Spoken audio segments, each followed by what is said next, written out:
This video was not supposed to be this long. So there I was, recording Pokemon Pearl gameplay for my Pokemon Emerald video on my official Microsoft Nintendo DS Lite XL. I was ragging on it a lot, but despite my complaints, I still remember having fun playing it as a small child. But replaying this game a decade later, the nostalgia doesn't last, at least not for me. So if you still find joy in this game, hold on to it, cherish it. I wish I could be right there with you, but my brain says no. I have to complain about how Gen 4 fails to evoke feelings of adventure. I'm curious to see what gets updated in the upcoming remakes. I'm also writing this in like March, right after I released my Pokemon Emerald video. There's a lot that I don't know right now. This one's going to be kind of a weird live journal kind of thing. We'll see how it goes. So today, my main focus is going to be on the opening of the game. I talked a lot about how Emerald did a fantastic job setting the player up to explore, and I kind of went over how it was less effective than Pearl, but I really wanted to get more into that. In general, I try to be fair in my perspective on games. If I'm gonna complain about an aspect of a game, I try to share a positive part of my experience as well, and obviously vice versa.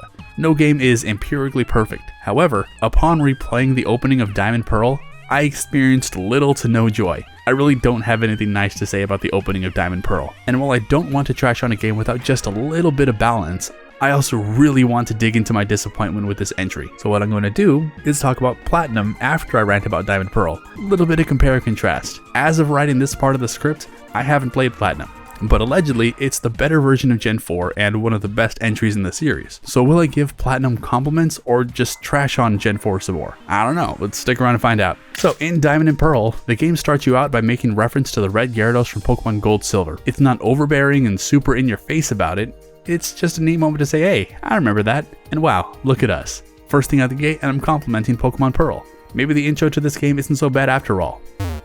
I take it back, I hate this. On paper, a rival who runs on caffeine isn't terrible. Charging full speed ahead can be a great way to emphatically set the pace of a journey. But the first time you meet this guy, he accosts you and then threatens to fine you $1 million.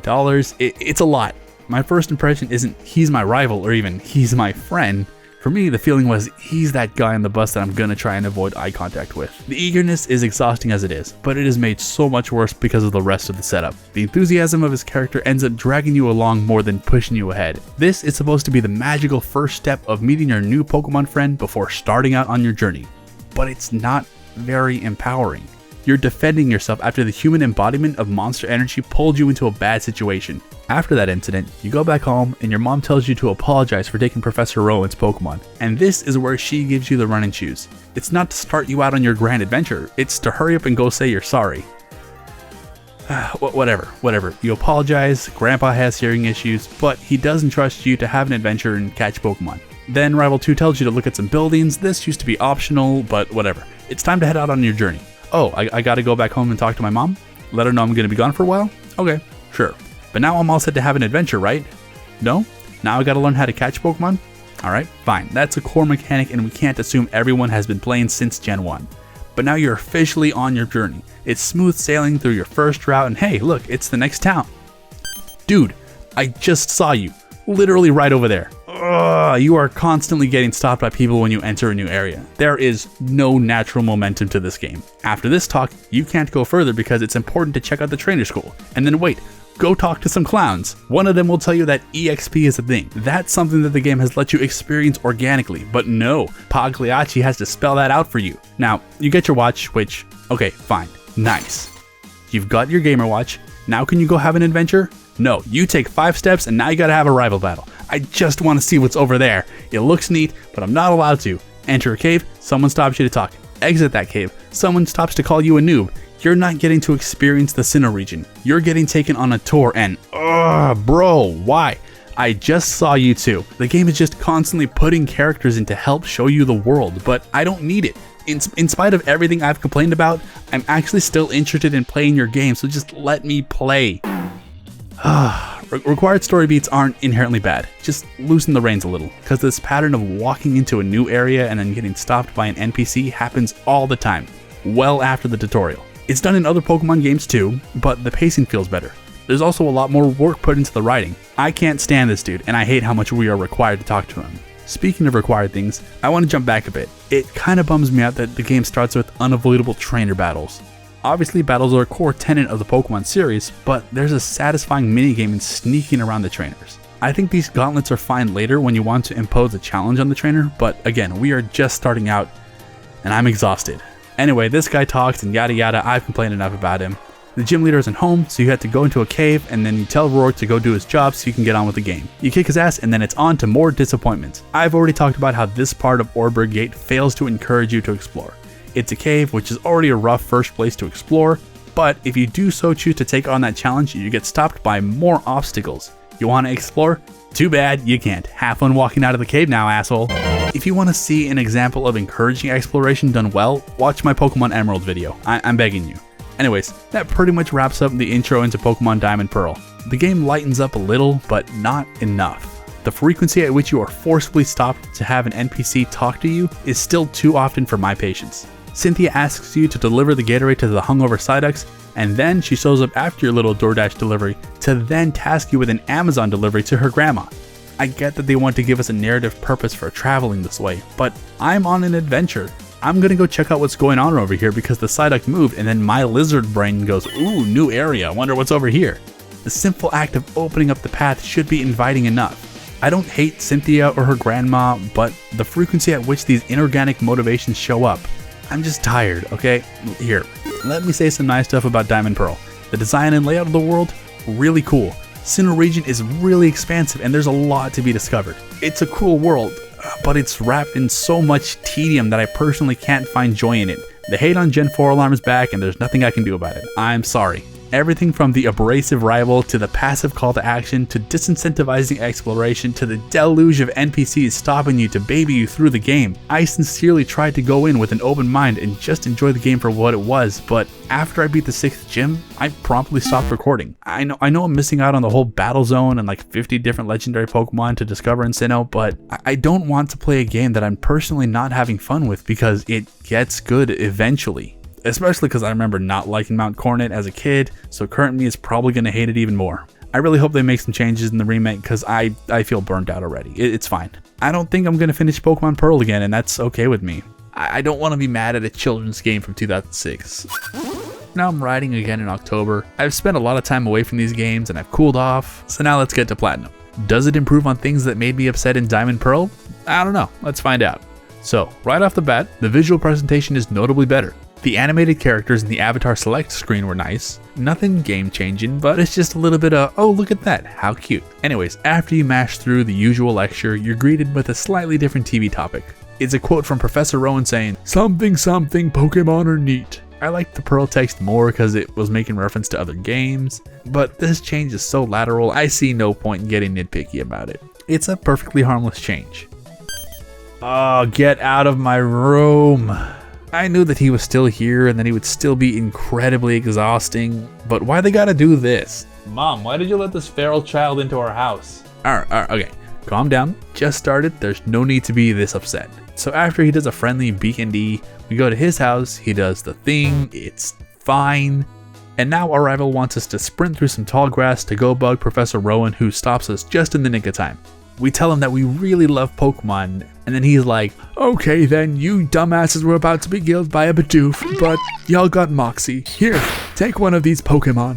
Okay, not even mad. It's not as empowering as Gen 3, but it's definitely better than Diamond Pearl's intro. And worlds better than when you're an errand boy in Gold Silver. Honestly, it's just the intro in Gen 1 again, but with a more annoying rival. It could be worse. Anyways, let's chug ahead.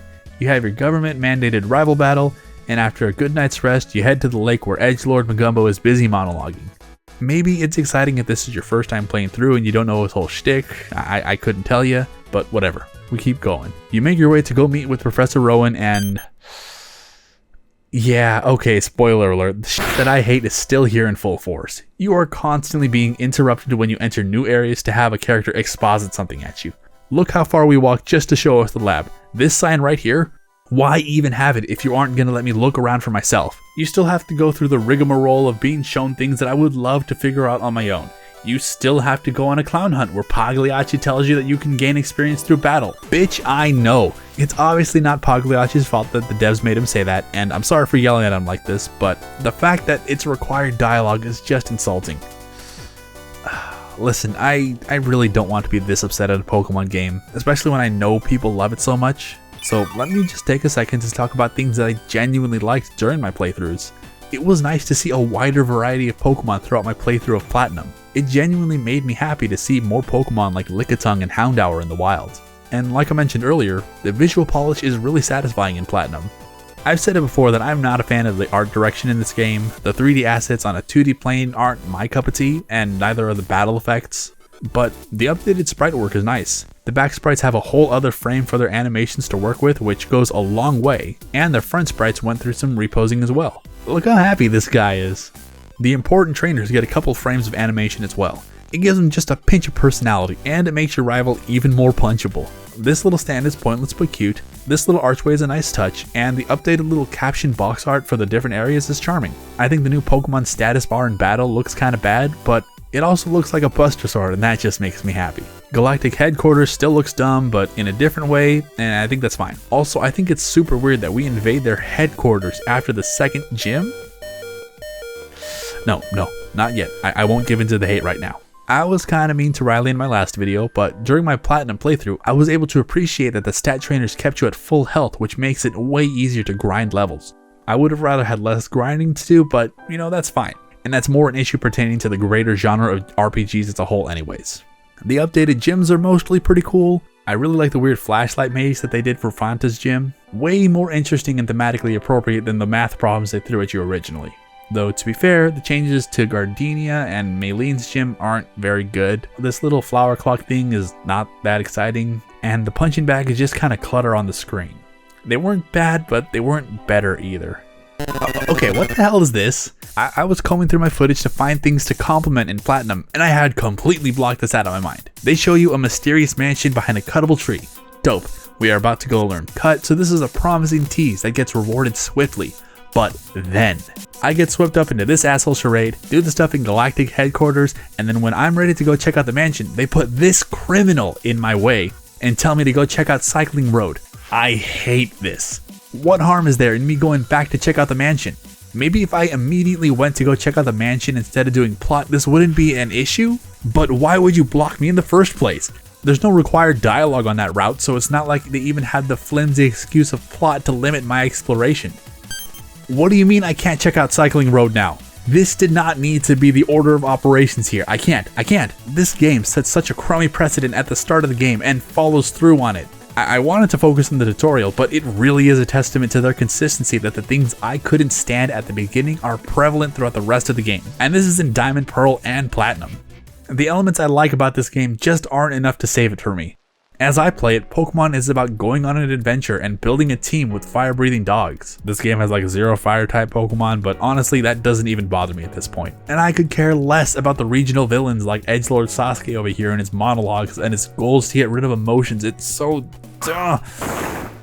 And that's not to say I hate story in my Pokemon games. I really like Sun and Moon, and that game is notorious for the amount of plot it throws at the players. But the writing is at a higher quality more consistently. The beginning is a little rough for sure, but once you're done, they turn you loose on the world while still keeping you involved in the bigger happenings of the plot at a healthy pace. The worst part about Diamond, Pearl, Platinum is that the NPCs stop you in your tracks.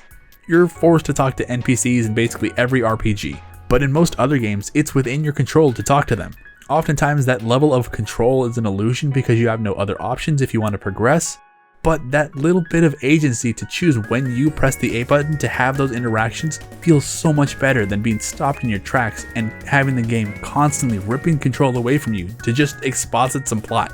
It's a subtle difference, but it's very impactful, especially over the course of a playthrough. Okay, so it's October 19th. I just beat the 6th gym again, and that's when I stopped playing when I was recording footage for Pearl. I don't know if I have it in me to finish Platinum. It's definitely better, but I've been having a rough time getting through it. I'm not looking forward to finishing this game, and even if I do, Battle Frontier stuff just isn't for me. That's not an incentive. I need a break. I need to pet my dog. I'll get back to playing later, but I just need this hate out of my body. It doesn't feel good to rag on a game that people love so much. Unless there's something new that's wildly upsetting, I promise I'll keep the rest of the video positive. That might mean it's really short. I don't know. Anyways, I'm gonna take a break, but y'all are gonna go time traveling in 3, 2, 1. It is now November 11th. I've taken some time away from Pokemon Platinum and the internet. It was necessary. But I'm back now, and I've beaten the main game. I still wouldn't say I liked the experience, just more of the same stuff that's been annoying me this whole time.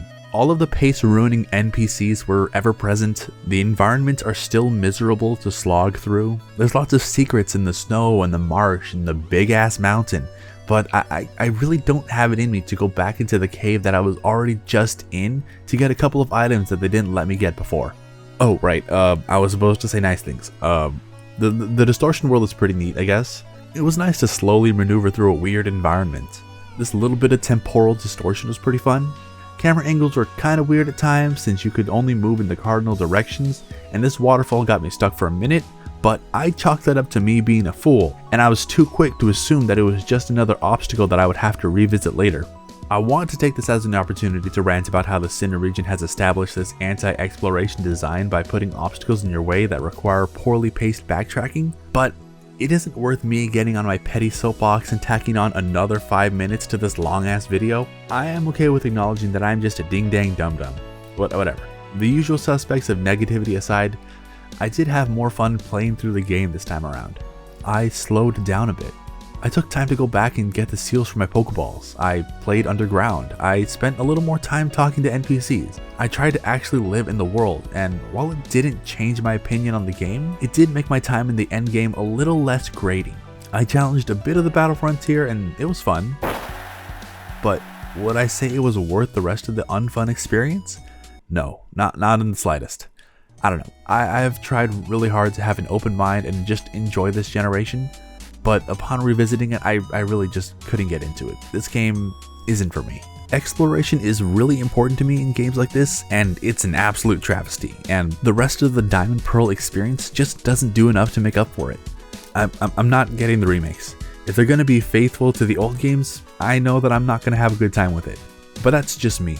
If you haven't hate-clicked away from this video already, I sincerely appreciate it, especially if you are a fan of Diamond, Pearl, or Platinum. So please, in the comments or on my Discord, share with me your love for this game. Y'all just listened to me go on for too long about why I don't like this game, so it's only fair that I hear you out.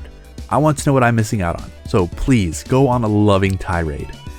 And thanks again for watching. My next video is going to be on my game of the year, so hopefully the word hate shows up a lot less. Be well, and if you are picking up Brilliant Diamond or Shining Pearl, I really hope you have fun. Well, hello there. Thanks again to the patrons. If you're interested in supporting an artist on YouTube and heading over onto patreon.com/startown, not only will you get your name in the credits, but you'll also get some cool digital art, plus a couple of other little goodies. Yeah, thanks for your consideration. Oh, and then I went back into my old DS copy of Pokemon Pearl. Didn't do a lot of exploration back then either, and that's fine. I spent like 200 hours in that game, and I'd say most of it was spent just mining underground, like Minecraft or whatever. I don't know. Clearly that was my favorite part of the game growing up. Hope you enjoy the game if you get it. Don't be bitter and sad like me. Okay, bye bye.